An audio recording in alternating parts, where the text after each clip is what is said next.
Bom, meus amados, paz a todos. Eu irei fazer essas duas sínteses, né, dividido aí em dois vídeos curtos, para a gente pontuar essas três aulas que nós tivemos aí sobre a matéria livros poéticos, né, mas especificamente sobre o livro de Jó. Então eu quero fazer aqui nesse primeiro vídeo, nessa primeira síntese, pontuar aí e refutar esses conceitos que nós já percebemos no livro de Jó, né, através aí de seus três amigos, eles trazendo aí os seus conceitos em relação àquele sofrimento, o porquê, o motivo ou os motivos, né, da causa aí do sofrimento que Jó estava passando. Porque esse tema, ele é um pouco complexo, até a teologia cunhou aí um termo chamado de teodiceia, que é para tentar explicar o problema do mal, e na verdade o livro de Jó não tem por intuito explicar o problema do mal, né? Mas principalmente mostrar e ensinar para nós como um justo, ele mesmo sofrendo, ele é capaz de triunfar pela fé, na confiança em Deus, apesar do sofrimento. Ou seja, na verdade, essa acusação de Satanás não era a respeito de Jó. Satanás não estava acusando Jó, né, de algum pecado e etc. Na verdade, a acusação era... Satanás estava acusando Deus de comprar a fidelidade e a adoração, no caso dos seres humanos, aqui especificamente de Jó.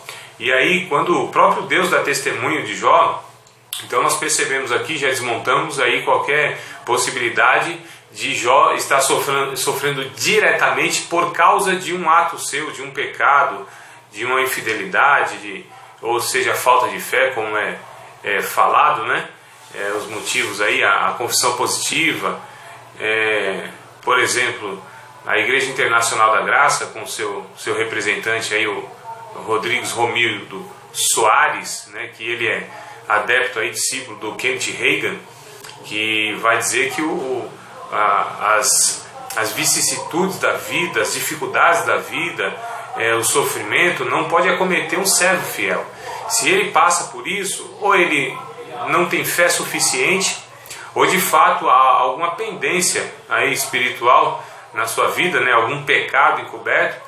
Então, nessa questão nós já percebemos que muitas igrejas no Brasil e pelo mundo têm de fato lidado muito mal com essa teologia, chamamos de teologia do sofrimento, né, que é a abordagem a respeito do sofrimento humano. Então a questão é, por que o justo sofre? Bom, o justo sofre porque está num contexto de sofrimento. Nós vivemos num ambiente decaído, nós vivemos numa criação que está num processo de decadência e ao mesmo tempo de resgate, né? Resgate do ser humano e futuramente da criação em si, tudo se convergirá em Cristo e para Cristo. Mas enquanto isso não acontece plenamente, então o justo sofre, né? O autor de Eclesiastes, Salomão, diz que há coisas boas que sucedem a pessoas ruins e há coisas ruins que sucedem a pessoas boas. Então o próprio Jesus, ele veio ratificando também esse ambiente, não só o ambiente, mas o favor de Deus também. Mateus capítulo 5, ele vem dizendo que a chuva desce sobre justos e injustos, o sol nasce para todos, Deus abençoa a todos, independente se essa pessoa o reconhece como Deus e o serve de fato como Deus gostaria que o servisse. E nós também já percebemos que a bênção de Deus, ela é dada por favor, por graça, não há mérito. Como Deus também, quando vai tratar conosco a respeito do juízo, também não nos traz a condenação, porque Ele enxerga Cristo, né? Entre Deus e nós, há Cristo. Então Deus se relaciona conosco em Cristo. E por isso que eu não sou fiel a Cristo, eu sou fiel em Cristo. Então é na pessoa de Cristo que nos relacionamos com Deus. Ele é um mediador, Ele é a ponte, Ele é a propiciação de Deus, Ele é aquele único que satisfez a Deus plenamente. Então não há mérito nos homens porque nós observamos as leis de Deus, porque nós oramos, porque nós lemos Bíblia, porque nós nos abstemos do pecado. Então não há mérito em nós não agradamos a Deus, nós não temos a capacidade de agradar a Deus. O único que agradou a Deus de fato foi Jesus, naquela visão lá no Monte da Transfiguração, onde aparece Elias e aparece Moisés, os dois grandes vultos do Antigo Testamento, simbolizando aqui a lei e simbolizando os profetas. Quando Pedro diz: Senhor, é bom que estejamos aqui, vamos fazer 3 tendas, um para Moisés, um para Elias e um para o Senhor. Ou seja, o Pedro queria equiparar, né, os 3 como sendo iguais. Então os dois somem a lei, representando em Moisés, Elias, os profetas, e fica Jesus, e vem uma voz do céu dizendo assim: este é meu filho amado, é nele que me tenho agradado, é nele que me tenho comprazido. Então nós percebemos que Cristo é o único que conseguiu agradar a Deus, servir a Deus de fato, sem pecado nenhum. Então nós percebemos que não há mérito. Mas também sabemos que Deus, ele não nos trata nessa dinâmica de pecado e juízo, né? Obediência, bênção, não é essa dinâmica. É claro que consequências nós temos por atos errados nossos, por decisões equivocadas, por precipitações. É claro que há sequelas, e é claro que Deus não nos priva das sequelas. Deus não está criando pessoas mimadas. Deus, de fato, ele perdoa o pecado, ele nos preserva para a eternidade, para a salvação, mas muitas das consequências dos nossos atos errados, eles são deixados para que a gente saiba qual é a consequência do pecado, né?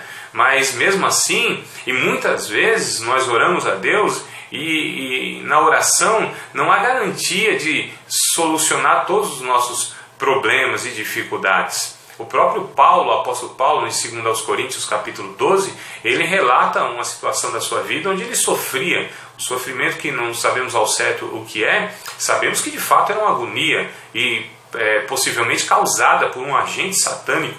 Então aí observe, né, um servo de Deus, dedicado na obra de Deus, e a gente percebe que há uma permissão divina de um agente satânico, um demônio, afligindo, não sabemos o que, mas é uma aflição. Ele ora a Deus, ele insiste, ele busca o recurso de Deus para a sua vida, para sanar aquela aflição, e Deus disse: não, a minha graça te basta, eu não vou sanar esse problema, você vai conviver com ele o resto da tua vida, porém, eu não vou te desamparar, eu vou te dar graça, eu vou te dar recursos para que você viva a despeito das adversidades. Você me sirva, você seja alegre, você não só esteja alegre por um ato meu, mas você seja alegre, você encontre a fonte, o motivo, a causa da alegria, que é essa paz indizível, que é essa paz que excede todo o entendimento, que é a presença confortadora e graciosa do Espírito Santo em nossas vidas. É essa fonte que Jesus disse em João capítulo 7, versos 37, 38 e 39,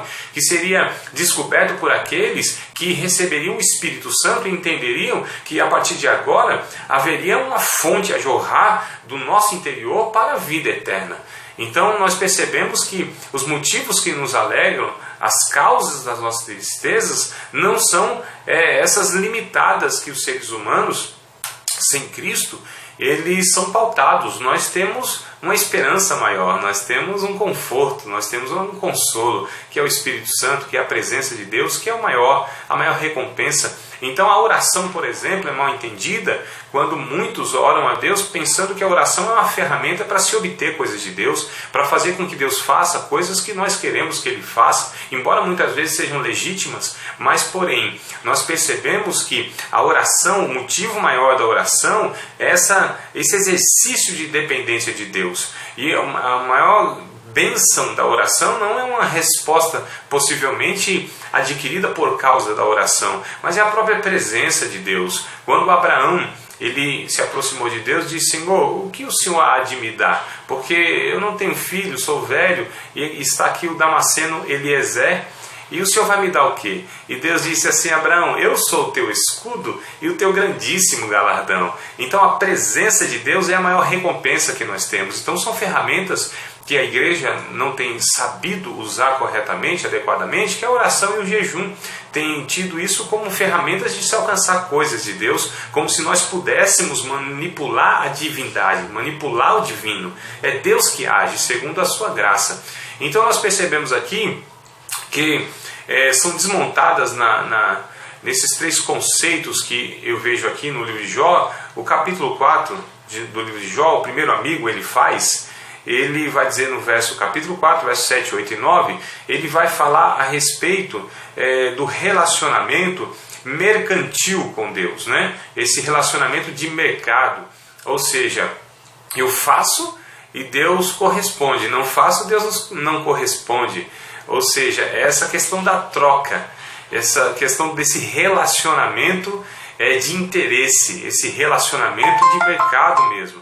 Então nós percebemos que isso não é de hoje. A teologia da prosperidade, que tem invadido aí, as igrejas, infelizmente as igrejas que tinham tradições, né, sejam elas pentecostais, Assembleias de Deus, sejam elas históricas como batistas, metodistas, presbiterianas, algumas outras pentecostais, igrejas sérias no seu nascedouro, na sua fundação, na sua proposta, mas foram invadidas por essa teologia da prosperidade que antes era prerrogativa das igrejas neopentecostais e hoje está aí como um câncer invadindo todas as denominações e vertentes religiosas evangélicas do nosso país. Então nós percebemos que isso não é novo, isso aqui veio de fato desde todo sempre, porque o ser humano ele quer se esquivar, ele não quer sofrer, não há virtude também no sofrimento pelo sofrimento. E aí na segunda síntese que eu quero trazer essa questão do propósito, né, da questão de entender o sofrimento. Então há de fato, não exaltamos a miséria, a desgraça, cremos na intervenção divina, no milagre, né, mas há um propósito. Quando nós encontramos um propósito, um motivo, então nós lidamos melhor com o sofrimento. Então aqui no capítulo 4, no verso 7, 8 e 9 do livro de Jó, nós vemos ele trazendo essa ideia de que Jó estava sofrendo porque, na verdade, havia alguma coisa errada na vida de Jó, né? Porque se não houvesse, Deus não estava castigando daquela forma. Lembrando que nesta época o povo não tinha essa noção de que Satanás causava alguns males. Isso só veio após o cativeiro babilônico. Não é essa noção, porque eles tinham noção de tudo quanto acontecia bom e ruim, era Deus que realizava, era a intervenção divina, de uma maneira ou de outra, castigando ou abençoando. Eles não tinham essa noção que Satanás estava aí por trás de alguns atos, ou dos atos, aqui, sob a permissão de Deus, claro, mas era Satanás que estava intervindo para afligir Jó. Então a gente pode entender isso aqui. No capítulo 8, eu acho interessante, um outro amigo chamado Bildad, ele no capítulo 8, no verso 8, verso 9 e verso 10, ele aqui de fato ele traz essa questão da teologia da prosperidade, né? Ele diz porque eu te peço, pergunta agora às gerações passadas, prepara-te para a inquirição de seus pais, porque nós somos de ontem e nada sabemos, porquanto nossos dias são sobre a terra como sombra. E ele vai dizer ainda que ele não consegue ver na história da sua sabedoria ninguém que tenha sofrido dessa maneira. Se está sofrendo é porque há de fato alguma coisa errada, há pecado, há falta de fé. Então a teologia da prosperidade, podemos dizer que ela nasce aqui nessa circunstância. E aí eu percebo que isso é a angústia de todos os servos de Deus, quando, por exemplo, compara a sua vida tentando servir a Deus e compara com aquelas pessoas que não temem a Deus e muitas vezes até blasfemam de Deus, como por exemplo Salmo 73, Asaf, ele teve um conflito, uma crise existencial, quando ele comparou os ímpios, aqueles que blasfemavam de Deus, não temiam a Deus. Ele disse, parece que não há aperto na morada deles, parece que tudo que eles fazem prosperam, eles são abençoados em tudo, não tem conflito na sua vida. E ele disse que quando ele fez essa comparação, quase que ele se desvia, quase que ele desfalece na fé, mas porém, entretanto, quando ele entra na casa de Deus, ele reflete sobre a eternidade, sobre a esperança futura e sobre o fim de todas as coisas, que é aí que está o problema, né? O nosso problema é o imediatismo. O nosso problema é o aqui e agora, e nós desprezamos o ali e o além, a promessa de Deus de fato, que é enxugar todas as nossas lágrimas na eternidade,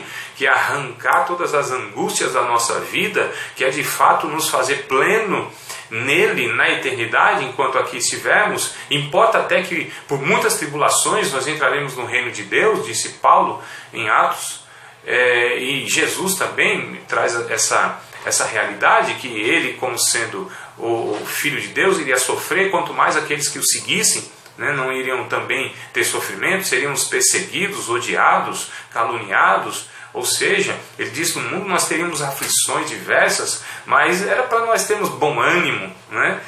Porque ele tinha vencido o mundo. Mas voltando aqui, então, o Asaf, ele tem essa perspectiva da eternidade, ele faz essa comparação, então ele lança a sua esperança lá na eternidade, quando ele viu o fim de tudo. Então nós percebemos aqui o segundo conceito da teologia da prosperidade não tem fundamento bíblico. Deus não se relaciona dessa forma, e o projeto de Deus é para além desta vida e deste mundo. Aí está o nosso problema. Nosso problema é porque nós somos temporais. Nosso problema é porque nós somos limitados. Nosso problema é porque nós enxergamos onde o nosso horizonte alcança, mas nós precisamos saber que servimos a Deus, que é uma esperança futura. Paulo disse em 1 Coríntios capítulo 15, que se esperarmos em Cristo, somente nessa vida nós somos os mais miseráveis do que todos os homens. Então o fim da nossa vida não é aqui. Aqui é um estado passageiro, aqui é uma peregrinação. A nossa cidade, a nossa terra, de fato, onde nós estamos indo, é para além desta vida, é para além dessa existência. Mas só para a gente aqui então pegar aqui o terceiro amigo de Jó, o Zofar, no capítulo 11 do livro de Jó, versos 7, 8 e 9, ele vai trazer aqui uma teoria interessante, só para tentar justificar aí o processo que Jó estava passando. Ele disse: porventura alcançarás os caminhos de Deus, ou chegarás à perfeição do Todo-Poderoso? Com as alturas dos céus é a sua sabedoria. Que poderás tu fazer? Mais profunda é ela do que o inferno. Que poderás tu saber? Mais comprida é a sua medida do que a terra, e mais larga do que o mar. Então, o que o Zofar estava dizendo para Jó: Jó, estás sofrendo, mas Deus, ele nem se importa com o teu sofrimento. Deus, ele está para além. Deus, ele é transcendente. Deus, ele não interfere na história. Aqui é um conceito que hoje nós conhecemos na teologia como deísmo. O deísmo diz que Deus criou a terra. Deus de fato criou tudo aqui, mas como um relojoeiro que cria o relógio, deu corda e deixou ele funcionar e não interfere. Então, é o que o Zofar estava dizendo: não adianta tu clamar a Deus, não adianta tu esperar de Deus, porque Deus, ele não se relaciona com os seres humanos. Isaías, no capítulo 57, verso 15, o Isaías disse, o próprio Deus dizendo através do profeta, que ele era o alto de fato e o sublime, o santo, que habitava na eternidade, cujo nome é santo. E ele disse: eu habito para além de tudo e de todos, na luz inacessível. Porém, eu habito também com o contrito de coração e o abatido de espírito, para consolar os corações abatidos e para vivificar os espíritos aflitos. Então, o Zofar estava dizendo: Deus não se importa contigo. Deus está para além, Deus está indiferente a esse teu sofrimento. E aí o Jó, ele mesmo assim não acredita nessas teorias e continua questionando a Deus. E aqui eu quero deixar esse ponto para nós encerrarmos essa primeira síntese, que é o ponto de que muitos colocam que nós não devemos questionar a Deus, que nós devemos perguntar o para que nós estamos passando e nunca o porquê. Isso não é bíblico. Os salmos, tem muitos salmos que são chamados salmos dos porquês, onde os servos de Deus sinceramente questionam a Deus, não amargurados, não querendo de alguma maneira